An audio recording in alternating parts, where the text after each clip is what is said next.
ایک لڑکی نے ایک لڑکے سے کہا تھا کہ گانا سنو گے؟ اس نے کہا کہ میں گانا نہیں سنوں گا۔ لڑکی نے کہا کیوں نہیں سنو گے؟ کہا اس لیے کہ گانا سننے سے بڑا گناہ اور نقصان ہوتا ہے۔ اس نے کہا کیا نقصان ہوتا ہے؟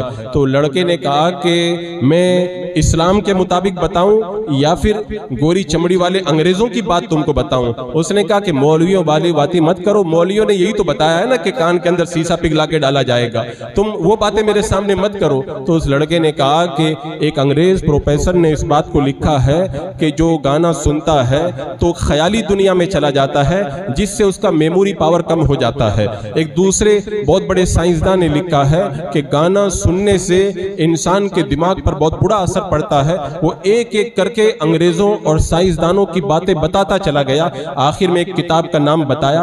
امریکہ میں انگلش زبان کے اندر یہ کتاب چھپی ہے جس میں بہت زیادہ ریسرچ کے بعد میں لکھا گیا ہے کہ گانا سننے سے انسان کی سوچ، انسان کی فکر، انسان کے دماغ اور اس کے میموری پاور کو کتنا نقصان ہوتا ہے۔ جب ساری باتیں اس لڑکے نے بیان کر دی تو لڑکی نے جواب میں کہا تمہاری لاجک تو بہت اچھی ہے۔ تو لڑکے نے کہا میری لاجک اچھی نہیں ہے بلکہ تم گوری چمڑی والے انگریزوں کی غلام بن چکی ہو۔ جب میں نے اللہ کے رسول علیہ السلام کی حدیث کی بات کی تو نے مجھے مولوی کا طعنہ دیا، اور جب ان گوری چمڑی والوں کی میں نے بات کی تو تم کو میری لاجک پسند آئی۔ ایسے کالج اور یونیورسٹی میں پڑھنے سے ایسی لڑکیاں تو پیدا ہوں گی، رابعہ بصریہ تھوڑی پیدا ہوگی۔ بس یہی حال آج ہمارے معاشرے اور سوسائٹی کا ہے۔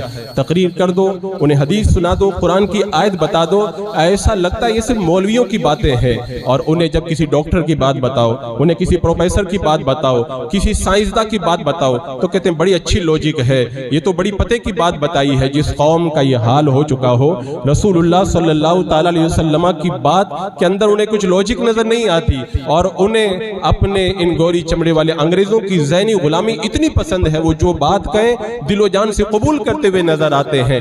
حالم یہ ہو چکا ہماری لوجک کا، میں بتاؤں یہ ایک بڑا کڑوا عنوان ہے، ہمارا حال یہ ہو چکا ہے لوجک کے حوالے سے کہ اگر میرے آقا صلی اللہ تعالیٰ علیہ وسلم اگر پوری حیا کا حکم دے، پردے کا حکم دیں تو کہتے ہیں یہ مولویوں کی باتیں ہیں، اور اگر انگریزوں کی طرف سے، اگر ان دنیا داروں کی طرف سے یہ بتایا جائے کہ کپڑے پھاڑ کر کے پہنو تب بھی کہتے ہیں لوجک بڑی اچھی ہے، اگر علماء کی طرف سے بتایا جائے اسلام کی ان پابندیوں پہ عمل کرو تو کہتے ہیں صرف مولویوں کی باتیں ہیں، اور اگر بتا دیا جائے یہ ٹریفک مت توڑنا، اس سے یہ نقصان ہوگا، یہ مت کرنا، یہ قانون لاگو ہوگا تو کہتے ہیں ہمارے فائدے کے لیے تو کہا گیا ہے، یہ تو صحیح لوجک ہے۔